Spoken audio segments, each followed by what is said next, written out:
인간의 위대함은 자신이 비참하다는 것을 아는 데 있다. 일본의 전설적인 기업가이자 파나소닉의 창업자인 마스시타 고노스케는 가난함과 허약함, 교육 부족을 그가 태어날 때 받은 큰 은혜로 여겼습니다. 그는 가난은 부지런함으로, 허약함은 운동으로, 부족했던 교육은 누구에게나 배우려는 자세로 극복했습니다. 마스시타의 삶은 자신의 약점을 인정하고 이를 통해 성장할 수 있음을 보여주는 사례입니다. 파스칼은 사람은 완벽하지 않으며 때론 비참하고 고통스러운 상황에 직면할 수밖에 없다는 사실을 인정하는 것이 중요하다고 합니다. 파스칼은 인간의 위대함이 자신의 비참함을 아는 데 있고, 인간은 자연에서 가장 약한 갈대에 불과하지만 생각하는 갈대다라고 말하며 사유와 자기인식의 중요성을 강조했습니다. 파스칼은 자신의 한계와 약점을 직시함으로써 더 큰 성장을 이룰 수 있으며 이를 통해 진정한 인간의 위대한 가치를 발견할 수 있다고 이야기합니다. 인간은 천사도 아니고 짐승도 아니다. 천사가 되려는 자는 짐승이 된다. 막시밀리앙 드 로베스피에르는 프랑스 혁명이라는 격동의 시기에 급진적 지도자로 떠오르며 역사의 무대에 등장했습니다. 혁명 초기 그는 자유와 평등을 부르짖으며 민중의 희망을 대표하는 인물이었습니다. 그러나 반혁명 세력을 제거하기 위해 선택한 폭력과 억압의 길은 로베스피에르를 변질시켰습니다. 도덕적 순수성을 강조하며 스스로 천사의 역할을 자초했지만 그는 잔혹한 공포 정치를 펼치며 짐승처럼 변했습니다. 파스칼은 천사가 되려는 자가 오히려 짐승이 된다고 경고합니다.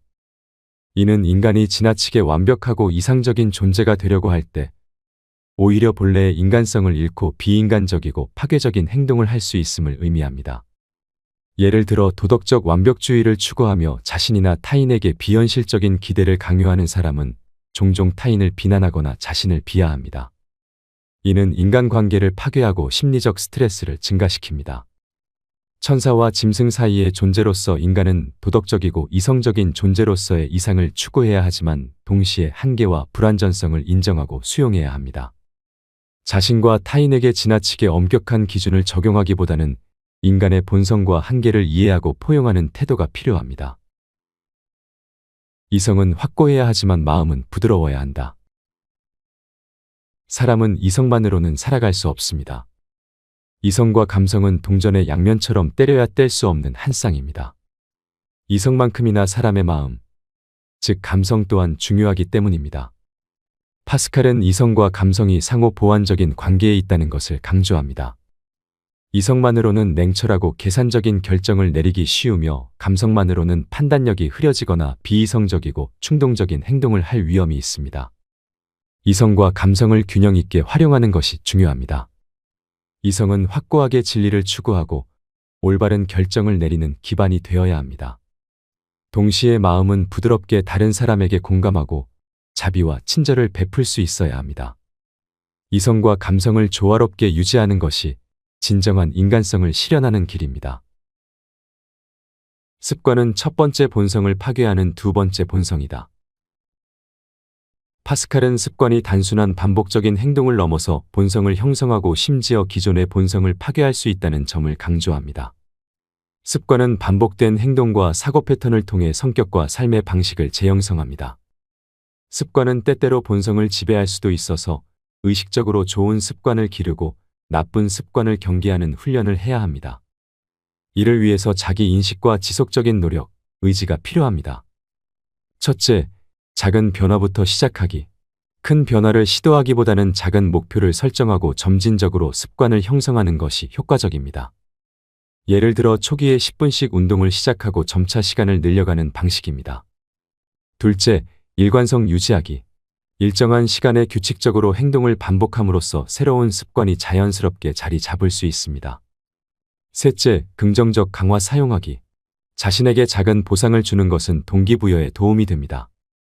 목표를 달성했을 때 스스로를 칭찬하거나 작은 선물을 주는 방식입니다. 넷째, 나쁜 습관 대체하기. 나쁜 습관을 없애는 것만큼이나 중요한 것은 그것을 대체할 좋은 습관을 찾는 것입니다. 스마트폰 사용 시간을 줄이기 위해 독서나 운동을 할 수도 있습니다. 인간은 필연적으로 미치광이기 때문에 미치지 않는 것은 또 다른 형태의 광기일 것이다. 파스칼에 따르면 인간은 본질적으로 비합리적이고 감정적인 존재입니다. 벌거벗은 임금님 우화는 인간은 완벽한 이성에 따라 행동하지 않으며 때론 비이성적 결정과 감정에 이끌린 선택을 하는 존재임을 설명합니다. 우리가 아무리 합리적이고 이성적인 삶을 추구하더라도 그 이면에는 필연적인 광기와 비합리성이 존재한다는 점을 파스칼은 지적했습니다. 예측할 수 없는 세계 속에서 완벽하게 이성적이고 논리적인 삶을 살아가는 것은 거의 불가능에 가깝습니다. 따라서 사람들은 때로는 직관과 본능에 의지하여 결정을 내리게 되는데 이것이 바로 파스칼이 말한 광기의 일종입니다. 사회는 특정한 행동이나 사고방식을 정상적이고 합리적으로 규정하며 이러한 규범에 부합하지 않는 행동이나 사고방식은 비합리적이거나 미친 것으로 간주합니다. 그러나 파스칼은 이러한 사회적 규범 자체도 일종의 광기라고 지적합니다. 다시 말해 사회가 규정한 정상성과 비정상성의 경계는 상대적이며 절대적 진리가 아니라는 것입니다. 사람은 모두 불완전하고 때로는 비이성적인 행동을 하므로 삶의 복잡성과 모순을 인정하고 받아들이는 것이 중요합니다. 다른 사람들을 포용할 때 우리는 완전함에 다가섭니다. 인간의 모든 것이 육체라고 말하는 것은 우스꽝스럽다. 모든 것이 정신이라고 말하는 것도 마찬가지다. 어느 날 한 제자가 현자를 찾아와 물었습니다. 선생님, 인간은 육체와 정신 중 어느 쪽이 더 중요한가요? 현자는 제자를 강가로 데려가 두 손으로 물과 흙을 퍼서 제자에게 보여주며 말했습니다. 이 물은 정신이고 이 흙은 육체다. 둘 다 없으면 생명을 유지할 수 없다. 물만 있으면 형체를 잃고 흙만 있으면 생명을 잃는다. 인간은 육체와 정신이 균형을 이룰 때 비로소 온전한 존재가 될 수 있습니다. 종종 우리는 지적 활동과 육체적 활동이 상호보완적인 관계라는 것을 간과합니다.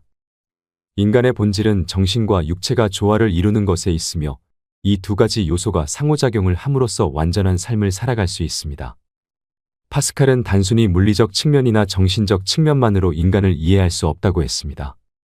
영혼과 육체가 조화를 이룰 때 진정한 인간성이 완성될 것입니다.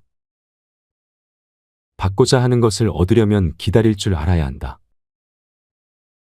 워런 버핏은 장기적인 안목과 인내를 강조하는 세계적인 투자자입니다.